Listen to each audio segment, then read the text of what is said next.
Hello friends, welcome back to my YouTube channel चैम versus मैक में आपका स्वागत है। मैं हूं हर्ष शर्मा। तो चलिए आज जो है हम बात करने वाले हैं बीईएल के बारे में, जो कि उसका एग्ज़ाम का नोटिफिकेशन आ चुका है। ठीक है, बीईएल गाज़ियाबाद में जो वैकेंसी आई है उसके बारे में आज हम लोग डिस्कस करेंगे कि उसका सिलेबस क्या है, किस तरीके से आपको प्रिपरेशन करनी है। ठीक है, तो इस सब के बारे में मैं आपको यहाँ पे बताऊँगा कि प्रीवियस ईयर में क्या क्या टाइप के क्वेश्चन पूछे गए थे और क्या क्या किस किस तरीके से आपको तैयारी करनी है। तो देखिए, सबसे पहले मैं सिलेबस की बात कर लूँ कि इसका सिलेबस किस तरीके का रहता है। तो देखिए, सिलेबस में जो है आपके 150 क्वेश्चन आएंगे। ठीक है, 150 क्वेश्चंस रहेंगे। 150 क्वेश्चंस के लिए आपको 3 घंटे का टाइम मिलेगा। ठीक है, जब जो कि काफ़ी इनफ है, मीन्स 180 मिनट आपको टोटल मिला के मिलेंगे 150 क्वेश्चन करने के लिए, जिसमें 100 क्वेश्चन आपके टेक्निकल से रहेंगे और 50 क्वेश्चन आपके नॉन टेक्निकल से रहेंगे। ठीक है, 50 टेक्निकल और 100 टेक्निकल और 50 नॉन टेक। अब मैं नॉन टेक की बात करता हूँ पहले। तो नॉन टेक में 50 क्वेश्चंस में आपको 15 क्वेश्चन जीके से मिलेंगे, 12 क्वेश्चन इंग्लिश से मिलेंगे, 18 क्वेश्चन अप्रॉक्स रीजनिंग से मिलते हैं या मैथ से भी मिल सकते हैं, और लगभग 15 क्वेश्चन ही आपको जो है मैथ से मिल सकते हैं। इस तरीके का इसका कुछ सिलेबस रहता है। और टेक्निकल में अभी आपको बताता हूँ कि टेक्निकल किस तरीके का रहेगा।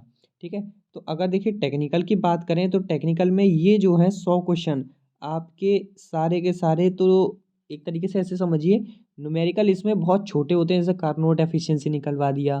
ठीक है, या फिर जीरोथ लॉ के थ्रू कोई, या फिर फर्स्ट लॉ के थ्रू दे दिया कि हीट दे दिया, क्यू दे दिया, यू दे दिया और डब्ल्यू निकालना है आपको। ठीक है, इस तरीके के आपके नॉर्मल क्वेश्चन जो है न्यूमेरिकल पूछे जाते हैं।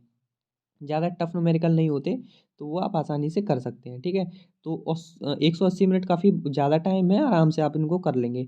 OMR बेस्ड पेपर होना है आपका। ठीक है, OMR बेस्ड पेपर है। तो टेक्निकल में मैं बताता हूँ लेवल कैसा है। ये क्या करते हैं, आपके सारे के सारे सब्जेक्ट्स को कवर करते हैं। जैसे मैं बात करूँ सोम, ठीक है, टोम, MD और मैकेनिक्स। मैकेनिक्स में भी बहुत छोटी चीज़ें पूछ लेंगे, जैसे कि आपका पूछ लेंगे मूवमेंट ऑफ इनर्शिया पूछ लेते हैं। ठीक है, इससे आपका बेयरिंग वगैरह से क्वेश्चन आ जाता है। टोम से आपका गवर्नर फ्लाईव्हील, ये सब छोटे छोटे क्वेश्चन आपको रख दिए जाते हैं। टाइप्स पूछ लेंगे, गवर्नर का टाइप क्या है, कौन से टाइप का क्लासिफिकेशन पूछ लेंगे। सो में बहुत छोटे स्ट्रेस वगैरह से क्वेश्चन आ जाते हैं, ज़्यादा टफ नहीं आते। कॉलम का पूछ लेंगे, सिलेंडरनेस रेशियो वगैरह कितना क्या रहता है। ठीक है, तो बहुत छोटे छोटे क्वेश्चन आते हैं। बाकी आपका फ्लूइड मैकेनिक्स और फ्लूइड मशीनरी दोनों आता है। ठीक है, इधर आपका थर्मोडायनेमिक्स, पावर प्लांट से भी क्वेश्चन आता है, RAC से भी क्वेश्चन आता है। ठीक है, IC इंजन से भी क्वेश्चन आता है। ठीक है, और इधर आपका HMT से भी क्वेश्चन पूछा जाता है। ठीक, तो पावर प्लांट वगैरह का आपका गैस टरबाइन वगैरह काफ़ी इंपॉर्टेंट है, कंप्रेसर वगैरह से भी काफ़ी क्वेश्चन पूछे जाते हैं। इधर बात करें तो वेल्डिंग कास्टिंग से भी काफ़ी क्वेश्चन पूछे जाते हैं। ठीक है, वेल्डिंग कास्टिंग से काफ़ी आपके मतलब जो है क्वेश्चन पूछे जाएंगे। दूसरा, आपका मशीनिंग से रिलेटेड क्वेश्चन काफ़ी कम होते हैं। मशीनिंग के क्वेश्चन जो हैं, जो टूल वगैरह से रिलेटेड हैं, वो काफ़ी कम है। लेकिन हाँ, ड्रिलिंग वगैरह, मैन्युफैक्चरिंग जो है, मैन्युफैक्चरिंग, उससे आपके काफ़ी क्वेश्चन जो है पूछे जाते हैं। एक सब्जेक्ट में आपको इसमें इंक्लूड करना चाहूँगा, वो है इंडस्ट्रियल। इंडस्ट्रियल से भी क्वेश्चन आते हैं, लेकिन बहुत छोटे छोटे, जैसे कि आपका प्लांट लेआउट क्या होता है, प्रोसेस लेआउट क्या होता है, इकोनॉमिक ऑर्डर क्वांटिटी क्या होता है।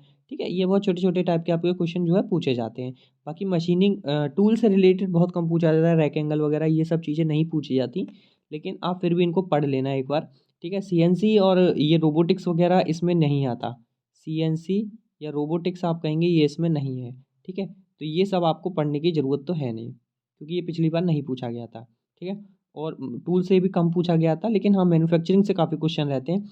ड्रिलिंग एंगल पूछ लेंगे। ठीक है, वेल्डिंग कास्टिंग का पूछ लेंगे। ये सब तो आपको पढ़ना ही पढ़ना है, ये सब तो आपको पढ़ना ही पढ़ना है। तो इंडस्ट्रियल भी आप देख सकते हैं, क्योंकि इंडस्ट्रियल से भी क्वेश्चन थे 4-5। ठीक है, तो अप्रोक्स सारे सिलेबस को ये लोग कवर करके चलते हैं, तो आपको ये सारा का सारा सिलेबस देख के जाना है। ठीक है, एक बार रिवीजन मान लीजिए। अब मैं बताता हूँ आप पढ़ कहाँ से सकते हैं। तो देखिए, ये जिस टाइप के क्वेश्चन आते हैं 100 क्वेश्चन टेक्निकल के, ये प्योर थ्योरेटिकल होते हैं। ठीक है, थ्योरेटिकल क्वेश्चन आते हैं, इनमें न्यूमेरिकल के चांसेस बहुत कम होते हैं।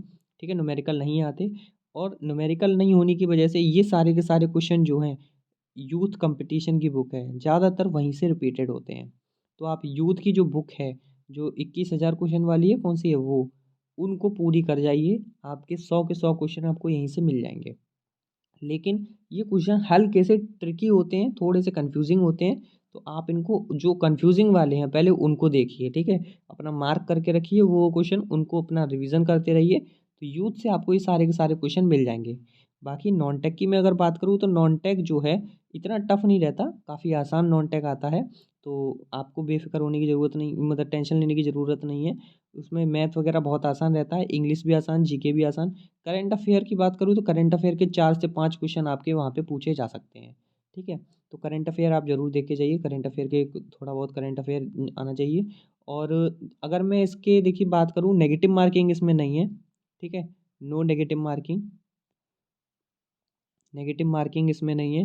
दूसरा, अब मैं एक बात और बता दूं कि इसकी जो कट ऑफ रहती है, पिछली बार इसकी जनरल की जो कट ऑफ रही थी, या कह लीजिए ओबीसी की जो कट ऑफ रही थी, वो रही थी 100 नंबर पर आउट ऑफ 150, ठीक है।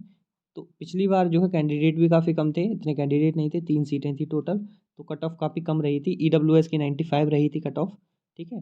तो कट ऑफ भी काफ़ी कम रही थी, इस वजह से बच्चे भी कम थे, इतने नहीं थे। और उसी दिन जो है एग्ज़ाम था UP triple S C PET वाला, UP triple S C PET का भी एग्ज़ाम था, इसीलिए कम कैंडिडेट उसमें देने भी आए थे। लेकिन इस बार मैं कट ऑफ का एक अप्रॉक्स अंदाज़ा बताता हूँ कि यूआर की जो कट ऑफ रहने वाली है वो अप्रॉक्स 120 के आसपास, 120 के आसपास रहने वाली है। और अगर दूसरी ब्रांचेस की बात करूँ कि ओबीसी की जो कट ऑफ है वो भी अप्रॉक्स 120 ही रहेगी, 120, 180, 120 या 118 के आसपास रह सकती है। लेकिन जो ईडब्ल्यूएस है उसकी कट ऑफ आपकी थोड़ा सा डाउन जा सकती है, वो लगभग 110 से 105 के बीच में आपकी अलाई करेगी, ठीक है। तो ये कट ऑफ का सिनेरियो है। एससी एसटी के आप 100 मान सकते हैं, अप्रॉक्स इतना ही रहेगा। इससे 100 से नीचे किसी की भी कट ऑफ गिरना मुश्किल है, ठीक है, क्योंकि नेगेटिव नहीं है और कंपटीशन इस बार काफ़ी ज़्यादा है।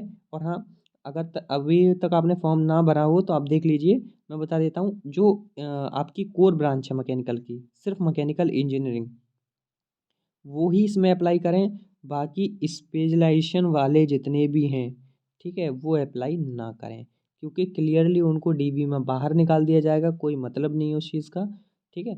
तो ये इन्फॉर्मेशन आपको कैसी लगी? अगर आपको ये वीडियो अच्छी लगी तो चैनल को सब्सक्राइब करें, वीडियो को लाइक करें। Thank you.